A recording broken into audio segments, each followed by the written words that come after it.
श्रीमती अर्चना ताई को परम पूज्य स्वामी जी महाराज की दया को लेकर किया जाए पूरे भारत में दया है। जय गुरुदेव। जय गुरुदेव।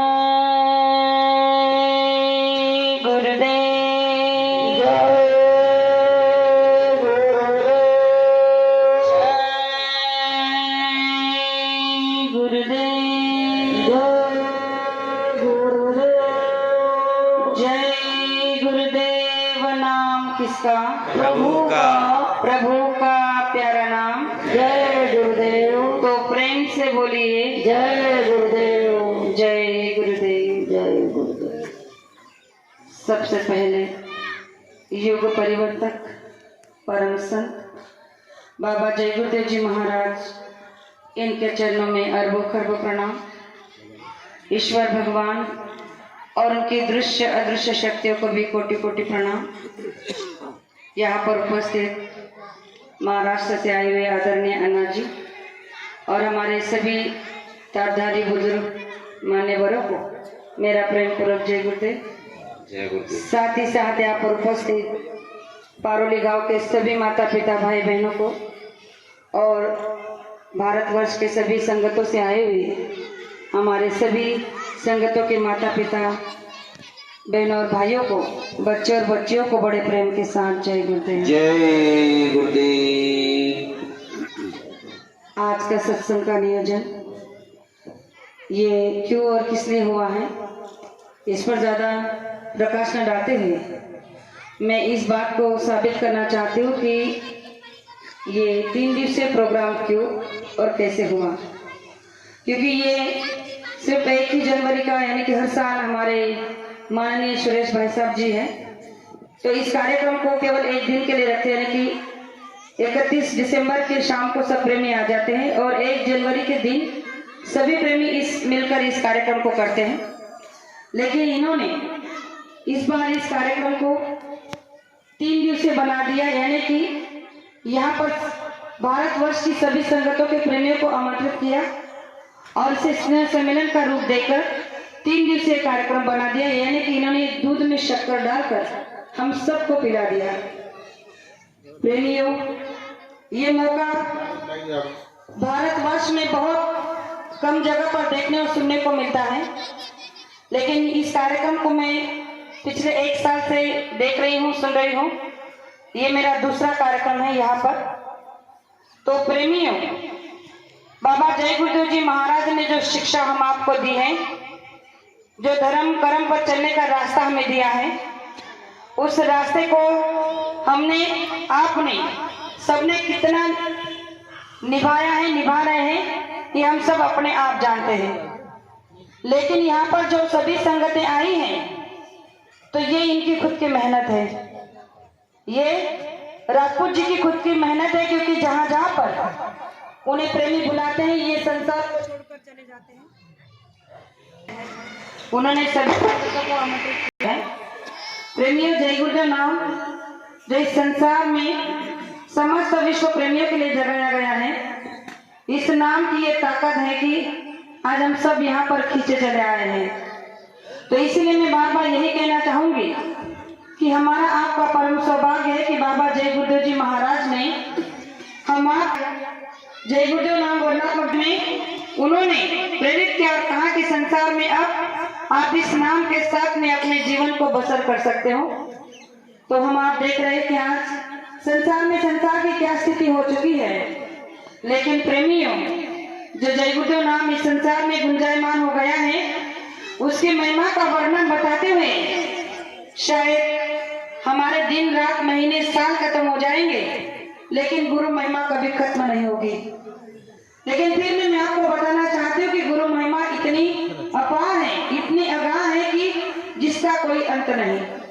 लेकिन इसे समझने के लिए हमारे अंदर गुरु के प्रति पवित्रता चाहिए, निर्मलता चाहिए, तब जाकर ये सब हमारे अंदर समाता है और इसका भेद हमें पता चल जाता है। गुरु महाराज ने कहा कि जय गुरुदेव नाम के साथ साथ आपको जो धुनात्मक नाम हमने दिया है, ये नाम इंसान को जीते जी इस मनुष्य शरीर से तार कर ले जाता है, यानी कि इस भवसागर से तारने का जो रास्ता हमें मिला है वो नाम गुरु महाराज ने हम आपको सभी प्रेमियों को दिया है। आप कहोगे तो इसमें कौन सी बड़ी बात है? संसार में तो बहुत सारे ऐसे संत महात्मा बने हैं जो जीवों को नाम का दान दे रहे हैं, लेकिन प्रेमियों ये इतनी आसान और सस्ती बात भी नहीं है, क्योंकि हमारे गुरु महाराज संसार में एक ऐसे महान गुरु आए हैं जो ना भूत भविष्य वर्तमान में कभी आए नहीं थे और ना ही आएंगे। ऐसे गुरु का अवतरण इस धरती पर केवल और केवल हमारे आपके लिए हुआ है और इस नाम की महिमा के हम अभी भी जान नहीं पाए हैं। तो इसके लिए गुरु महाराज ने एक बार छोटा सा प्रमाण दिया था कि इस नाम को पाने के लिए पता नहीं लोगों ने कितने कठिन यातनाएं उठाई, कष्ट उठाए, लेकिन फिर भी उन्हें समय पर यह नाम का दान नहीं मिला जो हम आप लोगों को सहज में गुरु महाराज ने दे दिया। आप कहोगे कैसे? एक छोटा सा प्रमाण देना चाहती हूँ कि प्रमाण के सिवा हमारी बात समझ में नहीं आ सकती। एक महात्मा जी थे, उस समय के बड़े पहुंचे हुए महात्मा थे और वो उस समय के जीवों को नाम का दान देकर उन्हें ध्यान भजन कराकर अपनी जीवात्मा को पार कराने का रास्ता बताते थे। एक प्रेमी को बड़ी जिज्ञासा थी कि उन्हें भी किसी पहुंचे हुए महात्मा से नाम का दान मिल जाता तो वो भी जीते जी परमात्मा का दर्शन कराकर अपने इस मनुष्य शरीर को समाप्त कर देता। तो खोजते हुआ उसी महात्मा के आश्रम पर पहुंचा। वहां जाकर देखा महात्मा के आश्रम में पहले से बहुत सारे प्रेमी वहां पर सेवा में थे, ये भी वहां पर सेवा में लग गया। अब उसने जाकर वहां बताया नहीं, किसी को जताया नहीं, बस रहने लगा, सेवा करने लगा। समय से लेकर सुबह से लेकर शाम तक जो भी सेवा मिलता करता रहता, सत्संग के समय में सत्संग में जाकर सुनता। ये क्रम उसका चलता रहा और इस क्रम को करते करते 6 वर्ष बीत गए। 6 वर्ष के बाद एक दिन जब वो सत्संग में बैठा था, महात्मा जी समय पर आकर सत्संग देने लगे। सत्संग जब खत्म हुआ तो उनकी नजर उन पर पड़ी, तो उन्होंने उन्हें पास बुलाकर पूछा कि तुम कौन हो, कहाँ से आए? हमने आज ही आपको देखा। तो उसने हाथ जोड़कर महात्मा से प्रणाम किया, कहने लगे कि हुजूर हम तो 6 वर्ष से आपके आश्रम में हैं, आपकी नजर आज पड़ी। उन्होंने कहा कि अरे अगर 6 वर्षों से यहाँ थे तो बताया नहीं, कभी एक बार मिलने आए नहीं। उसने कहा कि हमारी ये इच्छा थी कि काश आपकी नजर हमें ढूंढ ले, और जिस दिन आपकी नजर हमें ढूंढ लेगी उसी दिन हमारा सच्चा रास्ता हमें मिल जाएगा, और इसीलिए हमने नहीं बताया। महात्मा जी ने कहा ठीक है, कोई बात नहीं। अब 6 वर्षों से यहाँ थे तो तुम्हारी कोई बात, कोई कामना तो होगी, कोई वजह तो होगी। उसने कहा कि हमने आपका बड़ा नाम सुना है, आप जीवों को नाम का दान देते हैं और जीवात्मा का साक्षात्कार करने का रास्ता देते हैं, तो मुझे भी वही चाहिए, उसी के लिए मैं 6 वर्षों से यहाँ पड़ा हूँ।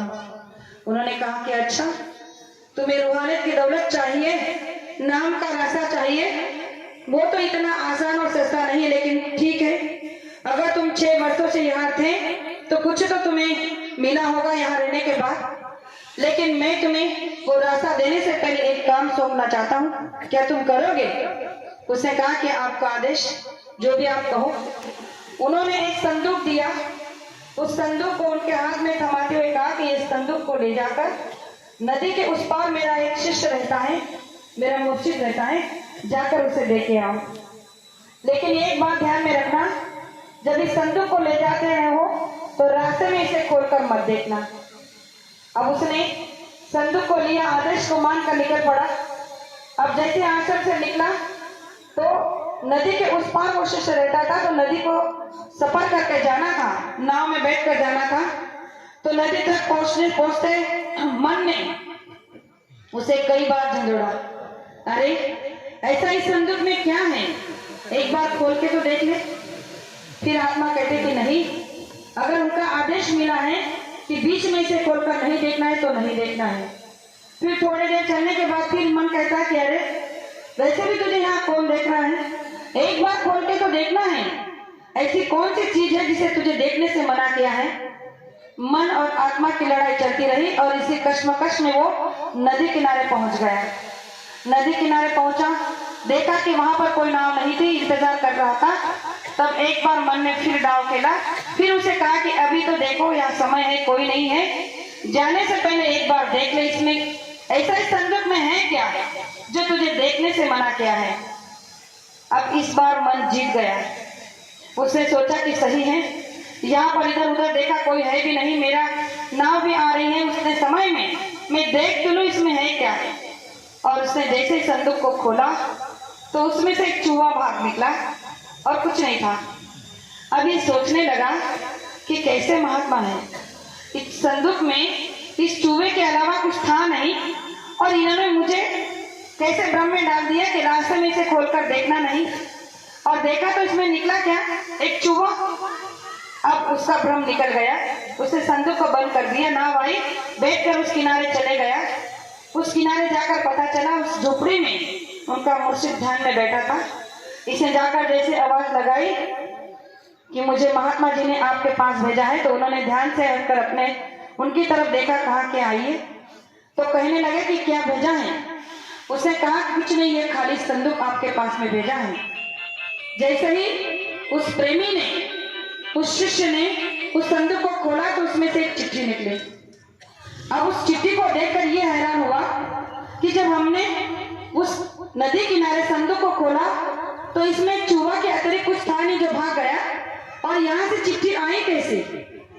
अब ये सोचने लगा कि ये चिट्ठी किसने और कब रखी, मैं तो हाथ में ही संदूक लेकर आया हूँ। तो उसने जब उस चिट्ठी को पढ़ा, उस मुर्शिद ने जब उस चिट्ठी को पढ़ा तो कहने लगा ये चिट्ठी में तुम्हारे लिए संदेश है। तो सॉरी, उसने उस चिट्ठी को देखा नहीं और वहीं रख दिया, और उसने भी उस संदूक को खोला, देखा तो उसमें कुछ नहीं था। जब उसने देखा इसने उसमें कुछ रख दिया, उसके बाद वापस दिया, कहने लगा कि इस संदूक को ले जाओ और महात्मा जी को वापस दे दो। अब ये उस संदूक को लेकर वापस उस किनारे से इस किनारे आए, महात्मा जी को दिया और कहने लगा कि ये लो। उन्होंने वापस संदूक कर दिया। अब जैसे ही महात्मा जी ने संदूक को खोला तो उसमें एक चिट्ठी थी। उस चिट्ठी को देखते हुए इसने पूछा कि उसने तो हमारे सामने कुछ रखा नहीं, फिर ये चिट्ठी आई कहाँ से? तो महात्मा जी कहने लगे ये तुम्हारे लिए ही है और इसको तुम ही पढ़ो। और उस चिट्ठी को उस इंसान के, उस शख्स के हाथ में देकर कहा कि ये तुम्हारे लिए है, इसे तुम ही पढ़ो। और जब उसने चिट्ठी को पढ़ा तो उसमें लिखा था कि हे मालिक, हे हुजूर, जिस इंसान को आप नाम की रूहानी दौलत देने जा रहे हैं वो उस काबिल है नहीं, और इसलिए तुम वो रूहानी दौलत, वो नाम की बख्शी इसे नहीं दे सकते, क्योंकि अभी भी इसने मन को रोकने की ताकत नहीं है, क्योंकि इसका मन अभी अपने आप पर भारी है। और जैसे उसने पढ़ा तो महात्मा जी ने कहा कि देखा, तुम्हारे एक छोटी सी भूल ने तुम्हारे 6 वर्षों की मेहनत पर पानी फेर दिया। तुम यहाँ 6 वर्षों से थे क्यों? इस एक दिन की प्रतीक्षा के लिए कि मैं तुम्हें जान का नाम की दीक्षा दे दूं, जिसके लिए तुमने 6 वर्ष संसार को त्यागा, पत्नी परिवार को त्यागा, यहाँ पर पड़े रहे। और जब मैंने तुम्हें कहा कि बीच समय रास्ते में इस संदूक को खोलना नहीं, और तुमने वही किया, क्योंकि जब तुम अपने मन को रोक नहीं सकते तो इस रूहानी दौलत को क्या संभाल पाओगे?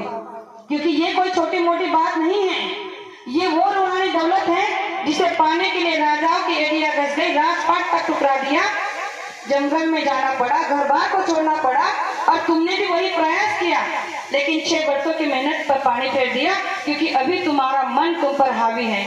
जिस दिन तुम अपने मन को रोकने की विधि को सीख जाओगे, यानी कि अपने आप को कंट्रोल करना सीख जाओगे, मन को काबू करने में सीख जाओगे, उस दिन इस बख्शी को प्राप्त कर लेना।